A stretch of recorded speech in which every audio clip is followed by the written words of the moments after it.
각이 살아있는 정치평론 시사 정각 시작하겠습니다. 오늘은 김근식 경남대 교수, 복기왕 민주당 의원 두 분 나오셨습니다. 어서 오세요. 안녕하세요. 네. 첫 번째 키워드부터 보겠습니다. 박정훈 의원이 이렇게 얘기를 했네요. 민주당의 헛된 꿈이다. 그러니까 김건희 여사 특검 수정안을 내놓은들 이거 통과 안 된다. 이런 얘기인데요. 얘기 듣고 오시죠. 저는 이게 정치적 플러팅이라고 생각해요. 이성 간에 서로 이제 약간 꼬시는 행위를 갖다가 플러팅이라고 하는데. 그렇죠. 친한계를 꼬시는 것 같아요. 그러니까 뭐 떡 하나 주면 안 잡아먹지 이러면서 얘기를 하는 것 같은데 저희가 이 탄핵의 문을 열어줄 수는 없어요. 지금 명태균 씨 수사가 진행이 됐고 구속 가능성도 높아진 상황인데 여기서 굳이 특검을 할 이유가 없다. 저희 한동훈계는 그렇게 좀 보고 있는 상황이고요. 한 대표도 생각 비슷합니다. 그래서 야당이 저렇게 해도 이번에도 결국에는 이탈표가 별로 없을 거다. 지난번보다 오히려 적어지지 않을까 이런 생각. 효력이 빵일 거라고 보고 있습니다. 거부권? 저희 당의 동요는 1도 없을 거라고 보고 있습니다. 지난주 토요일 집회가 폭망한 거의 결과라고 봅니다. 그럼 위기의식의 발로다 이런 말씀이세요? 그렇죠. 이제는 전략적 파산 상태예요, 지금. 예. 민주당은. 장외 집회도 1차 집회, 2차 집회 뭔가 좀 더 늘어야 되잖아요. 예. 오히려 줄고 있잖아요. 이제 원내에서 뭔가 돌파구를 만들어 보자 하는 그 꼼수가 어제 나온 그 특검법 수정안이라고 보고 있습니다. 박정훈 의원의 표현을 빌리자면 그러니까 민주당이 우리 좀 꼬시는 것 같은데 안 넘어간다. 이게 친한계 입장이다. 이런 거죠. 그러니까 특검이 그동안 민주당이 주장했던 그 안이라는 게 너무 무리했다는 걸 스스로 입증하는 꼴이 됐잖아요. 그러니까 지금 새로 수정안을 내는 것을 뭐 실제 내용을 봐야 되겠습니다만 수사 대상을 줄이고 그다음에 검사 추천권을 중립적으로 하겠다는 이야기를 하고 있는데 그 특검법이 실제로 상정했을 때 내용에 우리 당이 어떻게 반응하는 건 차치할 문제고 그동안에 세 차례에 걸쳐서 김건희 특검법을 계속 내가지고 통과를 시켰지 않습니까? 뭐 13개, 14개까지 수사 이슈, 수사 내용을 잡고 있는데 그냥 시중에 카드를 하는 것까지 다 넣어가지고 특검을 했기 때문에 그 부분에 대한 걸 스스로 우리가 잘못한 특검이었다는 걸 입증하는 것이어서 그런 면에서 아마 이번에 특검을 수정한 내용이라는 게 우리 당 국민의힘 의원들에게는 별로 감동이 없고요.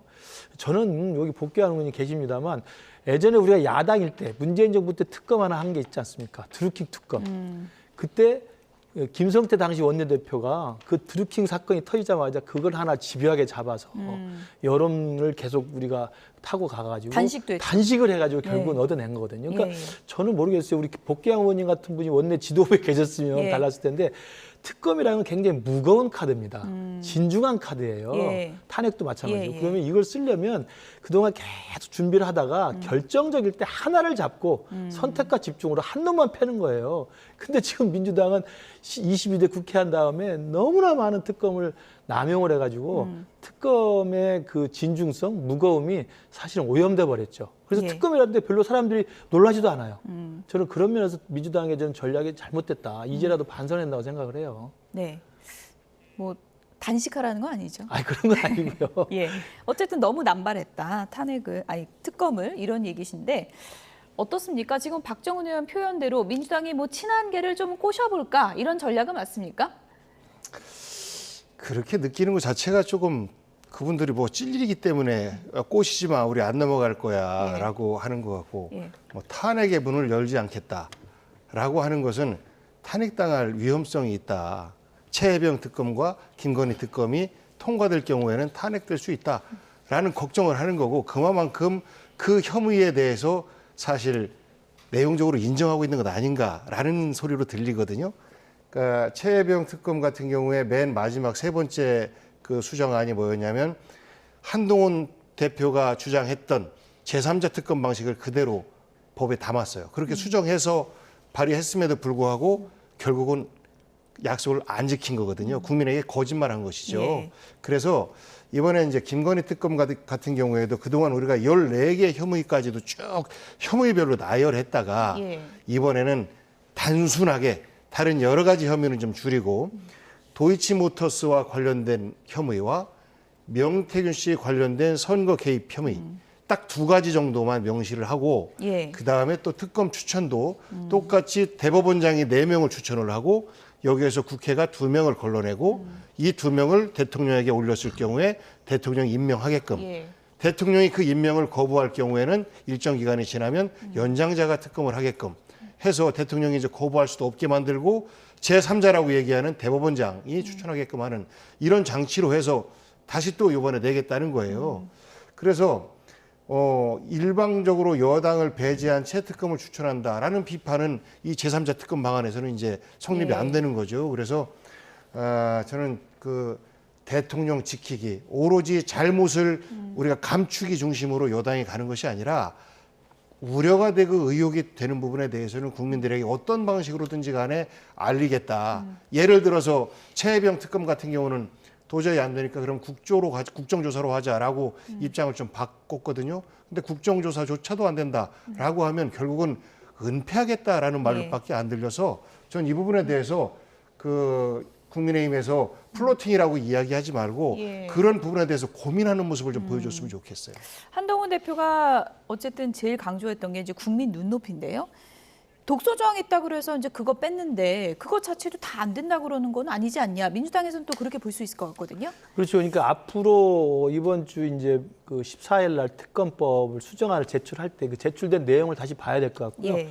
지금 복귀환 의원님 말씀하신 것처럼 대폭 그 사건을 줄인 건 맞습니다. 그러니까 도이치모터스 사건하고 이제 명태균 게이트만 아마 집중할 것 같고 예. 제3자 추천에 대해서는 말씀하신 설명에 플러스 지금 지켜봐야 될 게 지난번 최장병 특검 수정안과 비슷하게 야당 비토권이 들어가 있어요. 그러니까 대법원장이 추천하고 국회에서 고르면 대통령이 임명하면 야당 국회의장이 또 거부할 수 있게 해놨기 때문에 그 부분도 아마 논란을 좀 봐야 될 것 같습니다. 그래서 그 내용은 실제로 민주당이 수정안을 공개적으로 올렸을 때 우리 예. 당에서 아마 검토를 할 것으로 보이고 지금 저희들이 생각하는 건 뭐냐면 특검의 시간은 이미 이제 너무 식상해져 버렸다는 거예요. 그러니까 지금 당장 이야기하는 도이치모터스 사건 같은 경우는 실제로 재판이 진행 중이고 그와 관련된 공범과 주범들이 실제로 재판이 1심에서 예. 2심에서 다 진행돼서 유죄 판결, 무죄 판결 받고 있기 때문에 검찰에서 일단락진 내용에 대해서 이야기하는 것 자체가 좀 시기상조다라는 이야기를 말씀드린 거고 그다음에 이제 명태균 게이트 같은 건요.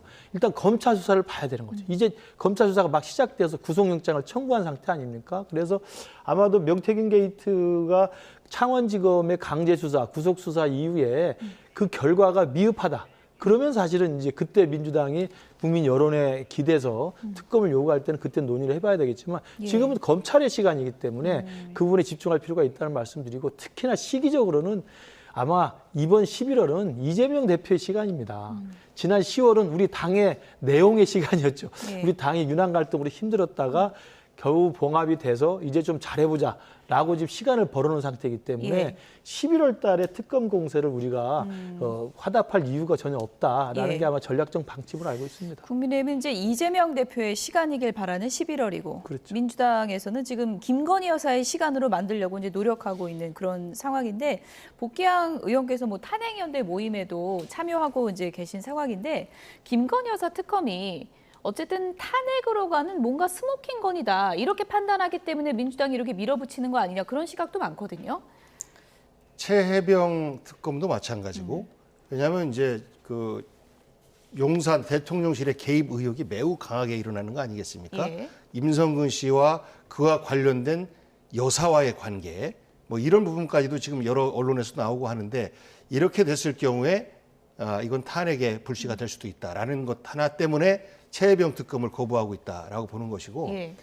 김건희 여사 특검과 관련해서도 그동안 수차례 많은 거짓말을 대통령이 후보 때부터 지금까지 해왔지 않습니까? 한 푼의 이익도 10원의 이익도 받지 못했고 오히려 손해봤다라고 했는데 그런 것들이 검찰의 조사 결과가 말해주고 있어요. 거짓이었다는 것을. 그래서 이런 것들이 만약에 특검을 통해서 뭔가가 밝혀지면 이 부분에 대해서도 탄핵의 어떤 불씨를 당길 수가 있겠다라는 우려를 예. 대통령실과 여당이 하고 있는 것이고 그 민주당 입장에서는 예. 지금 현재 그 윤석열 대통령과 국민의 힘을 향한 국민의 지지도가 있지 않습니까? 정말 형편없이 떨어져 있잖아요. 그래서 탄핵하자라는 것보다 지금 현재 국민의 정서에 맞춰서 탄핵을 국회에서 먼저 준비하자라는 차원의 모임들이거든요. 그러면 이것에 대해서 우리는 탄핵할 만큼 잘못을 한 게 없습니다라고 명백하게 본인을 밝히는 이런 과정들이 필요한데 이런 과정들이 없지 않습니까? 그래서 계속해서 탄핵의 불씨가 살아있는 것 아닌가 싶습니다. 네, 어쨌든 지금 국민의힘 내부 상황을 보면 모처럼 계파 상관없이 한 목소리를 내고 있는데요. 신재호 국민의힘 전략기획부총장이 언론 인터뷰에서 이런 얘기를 했습니다. 지금 국민의힘은 친윤, 친한 없다. 갈등이 가라앉았다. 이렇게 표현을 했고요. 윤석열 대통령이 한동훈 대표가 제시한 쇄신 열차를 탔다라고 평가를 했습니다. 당이 친한, 친윤 이게 아니라 이제는 쇄신파 대 수구파로 재편되고 있다. 이렇게 진단을 했습니다. 많은 분들이 그렇게 생각할 것 같아요. 불과 며칠 전까지 그렇게 싸우더니 갑자기 이렇게 됐다고 하면 누가 믿나? 뭐 이렇게 생각할 수도 있을 것 같거든요. 그러니까 한동훈 대표가 당대표 선출된 이후에 사실은 당정 갈등, 뭐 윤한 갈등이 지속적으로 진행이 됐었죠.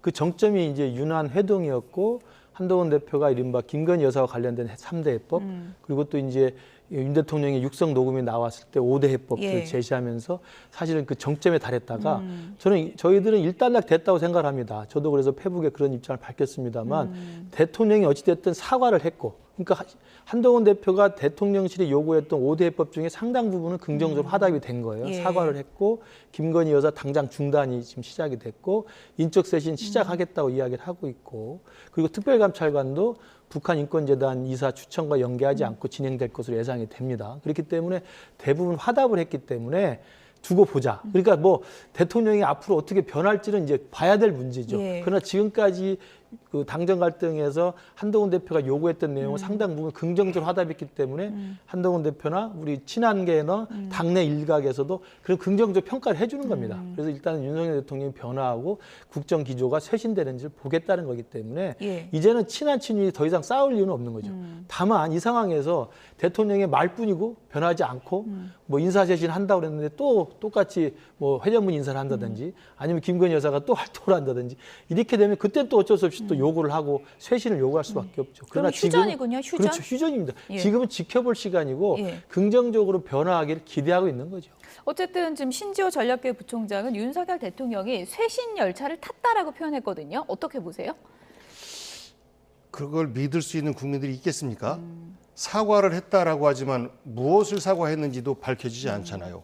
국민에 대한 존중 차원에서 사과를 했습니다. 근데 우리가 무엇을 사과했는지 모르지 않습니까? 그리고 인적 쇄신과 관련해서도 선임 행정관 하나 정도 그것도 음주로 해서 당연히 해고가 돼야 될 파면돼야 될 그 사람을 다시 채용했다가 그 사람 정도 뭐 파면한다라는 것으로 인적 쇄신이 되었다? 저는 국민들이 정말 웃을 것 같아요.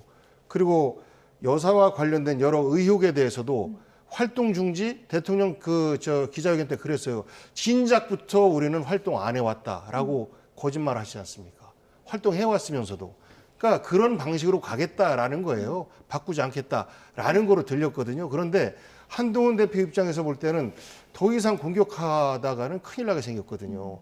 같이 공멸의 여지가 있기 때문에 결국은 그 한동훈 대표가 공격의 어떤 그 수위를 낮추고 현재는 그저 어느 정도 수용됐다라고 스스로 명분 삼아가면서 봉수돼 있는 것인데 저는 현재 나타나고 있는 대통령에 대한 지지율 그리고 그 여당과 대통령 지지율의 갭 여기에서 여당의 지지율이 대통령 지지율로 따라가는 모습을 보일 때 저는 다시 한번 크게 요동치게 될 것이다라고 예측합니다. 어쨌든 음주운전 논란을 일으켰던 강기훈 전 행정관 오늘 얘기 들어보니까 뭐 대통령에게 체리따봉을 받을 정도로 신임을 얻었던 행정관이고 이른바 뭐 여사 라인으로도 알려져 있는 사람인데 용산이 어쨌든 좀 버티다가 결국은 정리하는 걸로 결정을 한 거잖아요. 그건 그렇죠. 어떻게 보세요? 그러니까 뭐 인적 쇄신에 대해서 이른바 김건희 여사 문제를 해결할 수 있는 방안으로 이른바 뭐 7인, 8인에 뭐 이렇게 해서 이른바 한남동 라인에 대한 쇄신을 요구했지 않습니까? 뭐 사실은 그게 이제 비서관 몇 명, 뭐 행정관 몇 명인데 가장 이제 눈에 띄는 사람이 이제 강기훈 행정관이었죠. 왜냐하면 음주운전을 걸렸던 사람이기 때문에 과거에 문재인 정부 때 음주운전으로 걸렸던 청와대 행정관이 있으면 그게 언론에 공개됐으면 사실상 다 사표 내고 나갔습니다. 근데 버티고 있었던 거거든요. 그만큼 좀 뭐 실세였던 거예요? 어떻게 봐야 됩니까? 모르겠습니다만 어쨌든 그렇기 때문에 그 행정관이 이제는 자진사퇴 형식으로 아마 정리가 될 거라고 이야기가 나오고 있고, 근데 문제는 아까 우리 복귀한 의원도 말씀하셨습니다만 대통령이 지금 이번에 기자회견에서 약속했던 인적 쇄신이라는 게 그냥 말뿐이면 안 되는 게, 저는 기준을 그냥 행정관 한 명 날리고 또 뭐 장관 필요에 의해서 뭐 장수장관이니까 한 명 한 명 교체하겠다, 원바이원으로 교체하겠다는 건 제가 볼 때 국민에게 감동을 주지 못합니다. 국정기조를 바꾸겠다는 명확하게 체감할 수 있는 국정기조의 쇄신을 느낄 수 있을 만한 인적 쇄신이어야 됩니다. 그렇다면 임기 중반을 넘어섰기 때문에 저는 초기 취임할 때 조각 수준의 저는 내각 개편을 하는 것이 국민들께 지금까지 제가 국민들의 눈과 귀를 닫고 소통하지 못했습니다. 완전히 새롭게 국민들의 경청하는 내각을 만들겠습니다 해서 사실 조각 수준의 인적 쇄신을 한다든지, 용산도 행정관 뭐 음주운전 문제 있는 사람 정도가 아니라 수석부터 해서 전반적으로 그동안에 대통령 비위만 맞췄던, 쓴소리 하나 하지 못했던, 쓴소리했던 사람은 거의 다 튀쳐나오지 않았습니까? 그런 사람들을 교체를 한다든지 이렇게 해서 정말 변화된 모습을 보여줄 수 있는 그런 대통령의 변화가 좀 필요하다. 우리 친한계든 뭐 아니면 당에서도 그렇게 해야 임기 후반기 우리가 정말 국정쇄신해서 정권 재창출할 수 있지, 그렇지 못하고 도라 밑에 합으로 되면 제가 볼 때 또 민심이 들끓을 거라고 생각합니다. 네, 어쨌든 뭐 복귀한 의원님 분석대로 한동훈 대표가 공멸의 위기감을 느낀 걸까요? 요즘에 이재명 대표 공격에 화력을 집중하고 있습니다. 오늘은 긴급 대책 회의까지 열었는데요. 어떤 얘기했는지 들어보시죠. 경찰과 사법당국은 불법 폭력 집회에 대해서 매우 엄격하고 강력하게 대응해야 합니다. 극소수의 전문꾼들이 시민의 안전과 주말의 평온을 위협하고 있습니다. 지난 주말 집회에서 급기야 불법 도로를 점거하는 것을 모자라서 시위를 적법하게 관리하던 경찰관을 폭행하는 일도 발생했습니다. 여러분, 이 모든 일들이 정당한 공정한 판결을 막기 위해서 이루어지고 있다는 것이 도무지 믿어지지가 않습니다. 저희 국민의힘이 앞장서서 반드시 막아내고 공정한 판결을 내릴 수 있는 그런 환경을 보장하겠습니다. 고맙습니다. 네, 오늘 열린 긴급대책회의입니다. 김근식 교수님께 이거 질문 드려야 될 것 같은데, 이재명 대표 이제 1심 판결 앞두고 긴급대책회의, 법사위 위원들 뭐 참석했다 그러는데 이 회의 자체가 좀 이례적인 거죠? 그렇죠. 그러니까 뭐 만들어진 뭐 위원회가 있어서 하는 게 아니고요. 비상적으로 만들어서 오늘 회의를 한 겁니다. 그러니까 지금 원외 당협위원장들도 아마 내일부터 금요일에 선고가 있는 날까지 1인 시위를 계속 연달아 릴레이로 할 것으로 제가 알고 있고요.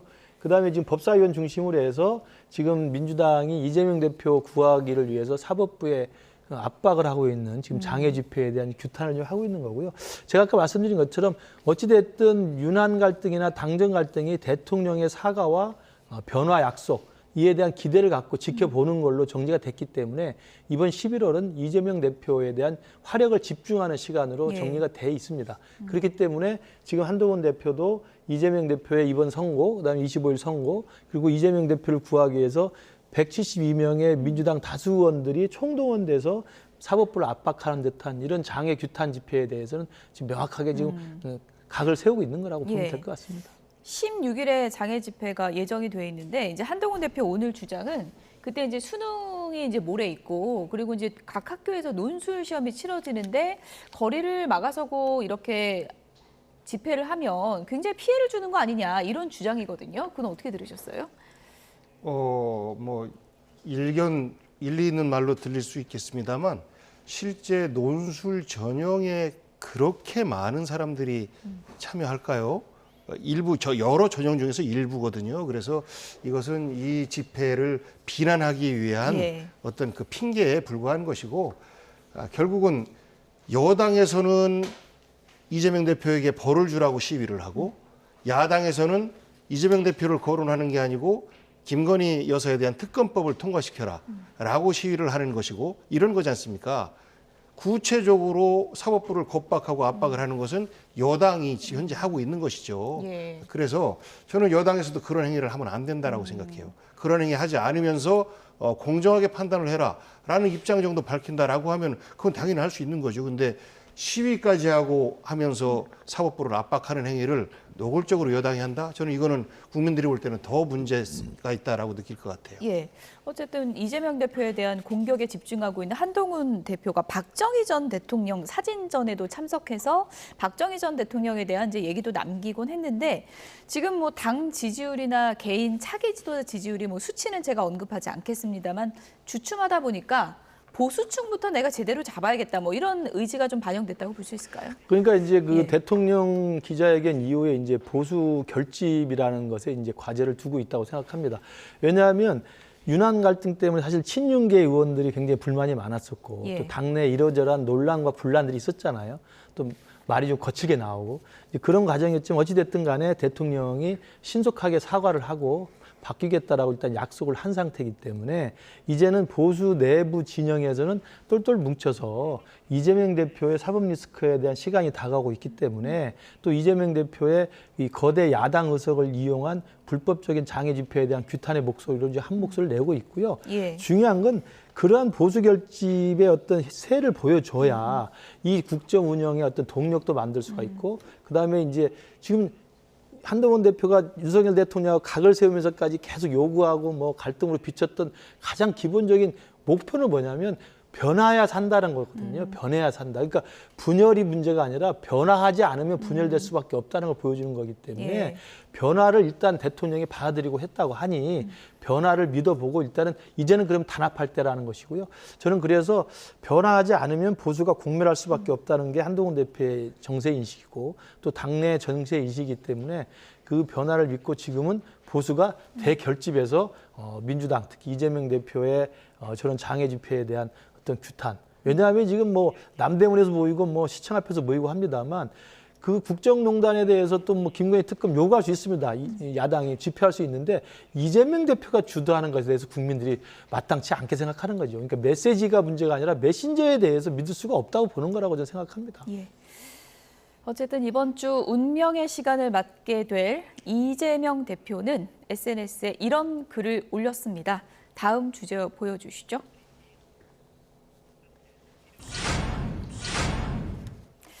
네, 운명의 날이 다가오고 있는 이재명 대표 무죄 여론전을 이어가고 있습니다. 어떤 글을 올렸는지 먼저 그 내용부터 소개를 좀 해드리겠습니다.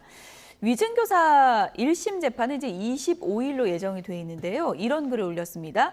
있는 대로 말하라고 한 게 위증이냐? 김진성은 주범으로 몰기 위한 협의는 없었다고 말했고 법정에서는 심지어 시장님 인품상 그럴 뿐이 아니다라고까지 증언을 했다라고 주장을 했습니다. 이것을 가지고 위증교사다, 위증교사에 따라 위증했다라는 것이 검찰의 주장이다라고 했습니다. 여론전을 펼치고 있는 이재명 대표인데 어떤 게 핵심 내용이라고 보십니까? 사실 그대로 증언해달라라는 요청을 했다라는 것이 이재명 대표의 일관적인 주장이에요. 일관된 주장이에요. 그렇기 때문에 사실 그대로 증언해달라라고 하는 것은 그건 위증 교사에 해당되지 않는 것이죠. 그리고 과거에도 김진성 씨가 부정적인 증언을 했던 분이 아닌데 일단 대선이 끝난 지 얼마 안 됐고 이재명 대표는 정책으로 약자고 그러하기 때문에 혹시 흔들릴 수 있는 우려가 있었겠죠. 이제 그럼에도 불구하고 나를 도와달라, 거짓 증언을 해달라, 없는 것을 이렇게 해달라라는 것이 아니고 있는 것을 그대로만, 본 것 그대로만, 기억나는 것 그대로만 해달라라는 주장을 반복적으로 하고 있고 그것을 가지고 위증교사다라고 얘기를 하는데 저는 이거 말고 선거법과 관련해서요. 세상에나 그 남을 비난하거나 허위 사실을 유포하거나 남에 대한 이런 것은 사실 그 의원직 상실되는 벌금형이나 혹은 뭐 실형을 받기도 하는데 이거는 본인을 예를 들어서 100% 유죄다라고 할지라도 본인에 대한 어떤 그 일종의 홍보 차원의 이런 허위 사실이다라고 하는 것은 이렇게 3년 구형받는 거 역사 이래로 못 봤던 겁니다. 오늘 정성호 의원도 복귀한 의원이 말씀하신 취지로 오늘 주장을 했는데 오늘 나온 얘기들 좀 들어보도록 하겠습니다. 다시 한번 절박하게 호소합니다. 이재명 대표는 무죄입니다. 검찰의 교활하고 무자비한 탄압을 막아주십시오. 민심을 이기는 정치는 없습니다. 거대한 민심의 파도는 산을 덮게 될 것입니다. 정의는 결코 불의 앞에 무릎 꿇지 않습니다. 진실은 끝내 거짓을 이겨낼 것입니다. 당선 목적 허위사실 유포에 대해서 실형을 구형한 건 저 실제로 처음 봅니다. 아하. 낙선 목적 상대방을 비방해갖고 상대방에 관련된 허위사실을 갖다 유포한 경우는 뭐 실형을 구형하는 경우도 있지만 자기 자신에 관련해갖고 내가 당선되기 위해서 좀 더 과장하거나 그 과정에서 허위사실 나온 경우 같은 경우는 없거든요. 네. 매우 이례적인 겁니다. 저는 오히려 검찰이 오히려 이게 무죄 가능성이 높은 사건이기 때문에 그냥 뭐 아니면 도식으로 이렇게 구형한 게 아닌가 그런 생각을 해봅니다.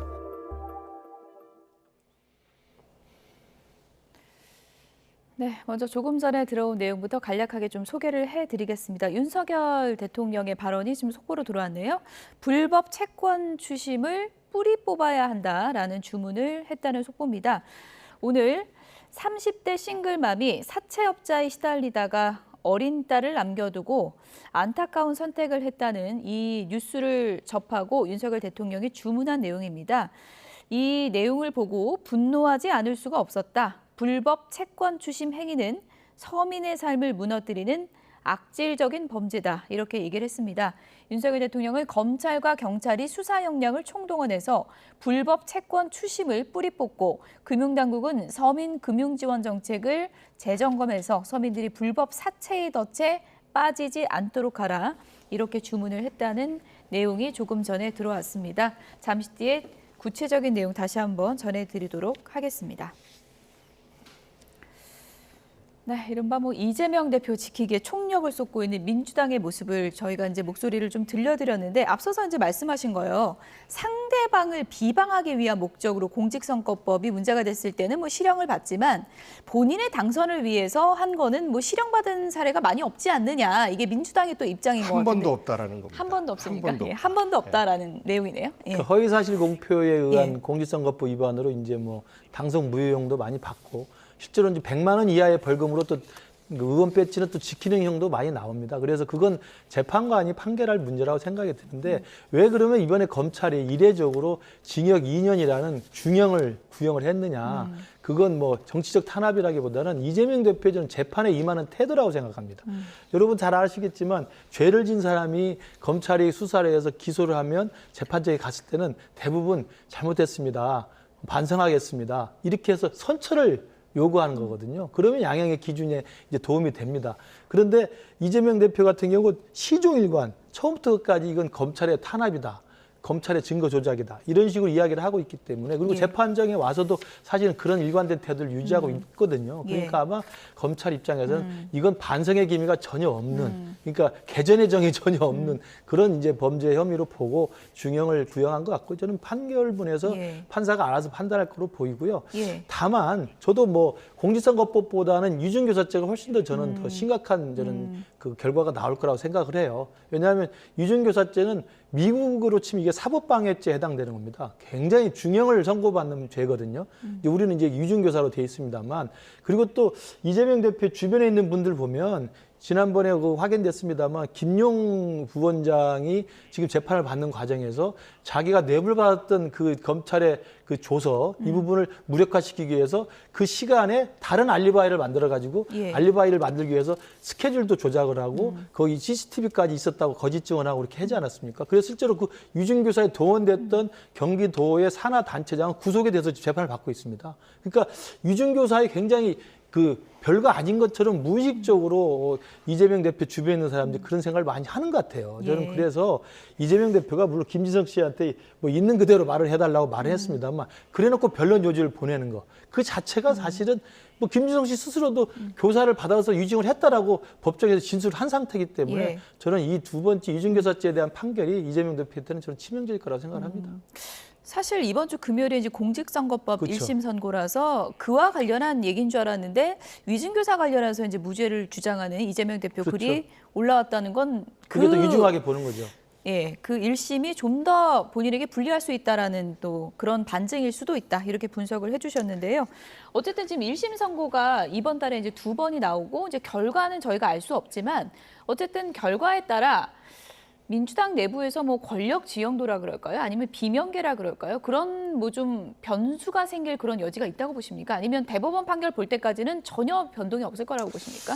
뭐 예단하기는 어렵습니다만 예. 현재로서는 검찰이 야당 정치인 이재명을 탄압한다라고 생각하는 것이 민주당을 지지하거나 그리고 현 윤석열 대통령에 대한 부정적인 인식을 예. 갖고 있는 국민들의 일반적인 생각이라고 보고 지금 현재 그 법정 최고 구형을 2 혐의 다 내렸어요. 검찰이. 이런 것들을 보면서 아, 우리 사법부가 정말 잘못 굴러가고 있구나 라고 우리 국민들은 생각할 것이고 결과에 따라서 크게 요동치진 않을 것이다. 결국은 역사와 민심이 판단하게 될 것이다 라는 생각을 저는 합니다. 예, 어쨌든 뭐 이제 며칠 후면 확인할 수 있는 내용일 텐데요. 민주당이 최근에 여당 또 정부에 대한 공세를 강화하고 있는 핵심 키워드가 바로 명태균 공천 개입 의혹이죠. 오늘 박찬대 원내대표가 아침 회의에서 명태균 씨가 뭐 대통령 특별 열차도 탔다는 의혹이 있다 이런 네. 또 얘기를 했더라고요. 네. 그 부분도 이제 제보에 따라서 김건희 여사와 함께 탔다. 그 과거 이제 봉화마을에 가는 길에 뭐 그 특별차를 이용했다라는 의혹들인데 그런 부분에 대해서는 의혹이 사실이 아니면 밝히면 될 것 같아요. 객관적으로 인정되게끔. 예.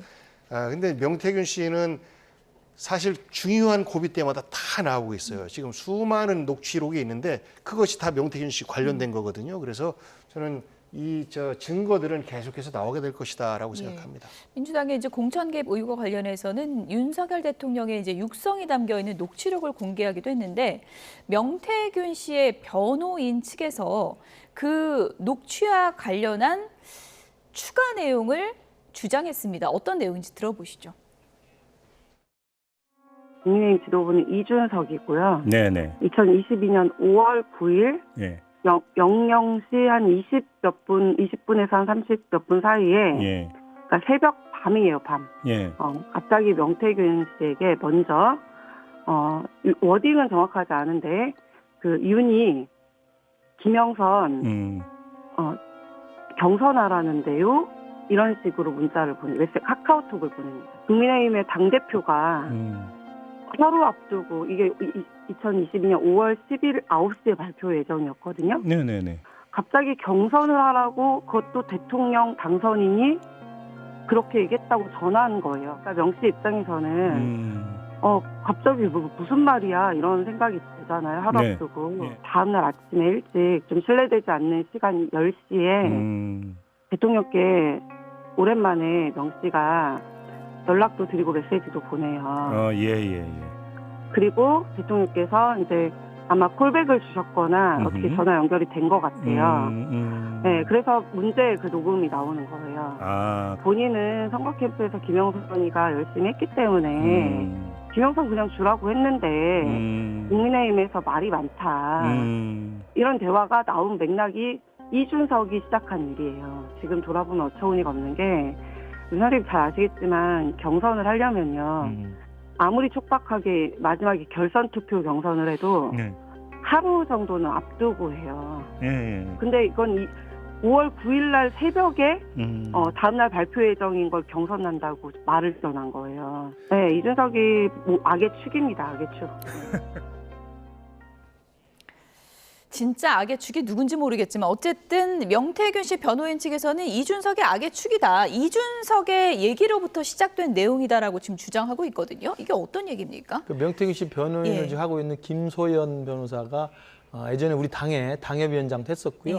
이준석 대표하고 김종인 비대위원장이 있을 때 당무감사에서도 좀 축출될 뻔하다가 또 그런 논란이 많았고 징계도 좀 받은 걸로 좀 악연이군요. 악연이 있습니다. 그래서 아마 그런 악연이 작동했는지는 모르겠습니다만 지금 이제 변호인을 하다 보니까 명태균 씨의 이러저러한 문자를 다 봤다는 거죠.